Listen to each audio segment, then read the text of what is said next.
ভগবান কৃষ্ণ কুরুক্ষেত্রের যুদ্ধ শুরু হলো। স্বামীজি বলছিলেন, আমাদের সংযুক্তানন্দ স্বামীজি, অর্জুন যুদ্ধ করবেন না। আবার সেই রকম বলছেন, আমার হাত ছিদন্তি নব গাত্রাণী, হাত কাঁপছে, পা কাঁপছে। এর মধ্যেই ভগবান কৃষ্ণ ভারতাত্মা উপস্থিত হলেন। ন্যাকামি করো না অর্জুন, ভণ্ডামি করো না অর্জুন, অস্ত্র হাতে নাও, যুদ্ধ করো। অন্যায়ের বিরুদ্ধে ন্যায়কে প্রতিষ্ঠা করা, অসত্যের বিরুদ্ধে সত্যকে প্রতিষ্ঠা করা, অধর্মের বিরুদ্ধে ধর্মকে প্রতিষ্ঠা করা তোমার প্রাপ্য রাজ্য। আর এই রাজ্য উদ্ধার করার জন্যে তোমাকে ছল, তোমাকে কৌশল, তোমাকে প্রয়োজন হলে বল প্রয়োগ করতে হবে। এই শিক্ষা আমরা মহাভারত থেকে, কুরুক্ষেত্রের যুদ্ধ থেকে গ্রহণ করলাম না। কুরুক্ষেত্রের যুদ্ধে হিন্দুর ভগবান সেদিন মিথ্যা কথা বলাচ্ছেন। আপনারা সবাই হয়তো শুনেছেন যে সেখানে মিথ্যা কথা বলছেন যে অসস্তমা হত ইতি গজ, এটাই মিথ্যা কথা। না না, তিনি 5 জায়গায় মিথ্যা কথা বলিয়েছেন। 5 জায়গায়। কেন? লক্ষ্য তার ধর্মরাষ্ট্র সংগঠন, লক্ষ্য তার ন্যায়, লক্ষ্য তার রাজ্য উদ্ধার। তার জন্য তাকে মিথ্যা কথা বলার শেখাচ্ছেন হিন্দুর ভগবান। এই শিক্ষাটা আজকে গ্রহণ করতে হবে। অনেক শান্তির কথা শুনিয়েছিলেন, কিন্তু 47 সালে 15ই আগস্ট আমরা হয়ে গেলাম পাঠা। হ্যাঁ, এবং এই পাঠাগুলো দেখছেন কীরকম অবস্থা। এই পাঠাগুলো তখন ওই যে ঘাস দুব্বা খাচ্ছে আর নিজেরা নিজেদের পাছায় গুঁতোগুতি মারছে। আরে পাঠাটা চেয়ে দেখ, তোকে যে বলি দিচ্ছে তার পাছায় গুঁতো মার। পাঠার সেই বোধ শক্তি নেই। আমরা হিন্দু সমাজের মানুষ, আমরা সেই পাঠার মতো অবস্থা। গরু তার স্বজাতির চামড়া বহন করে নিয়ে যায়, জাবর কাটতে কাটতে গরু বুঝতেও পারে না আমি কার চামড়া নিয়ে যাচ্ছি। আজকে আমাদের সেই অবস্থা। আজকে এই অবস্থায় আমাদেরকে আজকে এই 50 বছর পূর্তি উপলক্ষে এই সম্মেলনে আমাদেরকে শেষ শিক্ষা, শেষ কথা আমাদেরকে নিয়ে যেতে হবে বাড়িতে, যে শক্তি, shakti is what we want, strength, strength, strength. শক্তি, শক্তি ছাড়া ভক্তি আসতে পারে না, আর ভক্তি ছাড়া কখনো মুক্তি হবে না।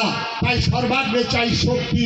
আর সেই শক্তির কথা আমাদের চৈতন্য মহাপ্রভু বলেছেন, রবীন্দ্রনাথ বলেছেন, বিবেকানন্দ বলেছেন, আচার্য স্বামী প্রণবানন্দজি মহারাজ বলেছেন, মহাপাপ দুর্বলতা, ভীরুতা, কাপুরুষতা, সংকীর্ণতা, স্বার্থপরতা, মহাপুণ্য বীরত্ব, পুরুষত্ব, মনুষ্যত্ব, মুমুক্ষুত্ব। যে ধর্ম নিজেকে রক্ষা করতে যায় না সে ধর্ম হিন্দু ধর্ম নয় বন্ধুগণ। তাই আজকে আমাদের ওই চিড়িয়াখানায় কিছু দ্রষ্টব্য বিষয় বস্তু হিসাবে রেখে দেওয়া হয়েছে। আতর মাখিয়ে ধর্মান্তরিত পুত্র দাদুর হাত ধরে গেছেন চিড়িয়াখানায়। বলছেন, দাদু এরা কারা, এরা এখানে কেন? বলছে এরা লুপ্ত হয়ে যাচ্ছে, তাই কিছু স্পেসিমেন কপি হিসাবে চিড়িয়াখানায় রাখা হয়েছে। বলে এরা ছিল হিন্দু, এদের ছিল বেদ, এদের ছিল বেদান্ত, এদের ছিল উপনিষদ, এদের ছিল রামায়ণ মহাভারত, এদের ভগবান ছিল রামচন্দ্র, এদের ভগবান ছিল কৃষ্ণ, এদের অনেক সাধু সন্ন্যাসী ছিল, এদের অনেক অনুকূল প্রতিকূল, অনেক পূর্ণ ব্রহ্ম হাফ ব্রহ্ম ছিল, অনেক সিদ্ধ বাবা ছিল, এদের অনেক দিব্য জ্ঞান ছিল। শুধু কাণ্ডজ্ঞানের অভাবে এদেরকে 14 পুরুষের ভিটা মাটি ছেড়ে শিয়াল কুকুরের মতো পালিয়ে আসতে হয়েছে। তাই এই কাণ্ডজ্ঞানের কথা আজকে আচার্য স্বামী প্রণবানন্দজি মহারাজ বললেন, আমার এই পথ হিন্দু জাতির বাঁচার পথ, আমার এই আন্দোলন হিন্দুর শেষ আন্দোলন। এই আন্দোলন ধরেই হিন্দুকে আবার জেগে উঠতে হবে। তাই স্বামী বিবেকানন্দ বলেছিলেন, ভারত আবার চাকবে, আবার উঠবে, আবার জগৎগুরুর আসনে বেশন করবে, বিনাশের শক্তি লইয়া নয়, চৈতন্যের শক্তি লইয়া আবার গৈরিক বেশ হয়ে আজকে আসাম শুধু নয়, আজকে 27 বছরের আজকে দিল্লি, গুজরাট, মহারাষ্ট্র পথ করে গৈরিক পতাকা উঠছে। আজকে ভারতবর্ষের বৃহত্তম রাজ্য, সেই রাজ্যে আজকে গৈরিক পতাকা উঠছে। তাই স্বামী বিবেকানন্দের এই স্বপ্ন বাস্তব হবে।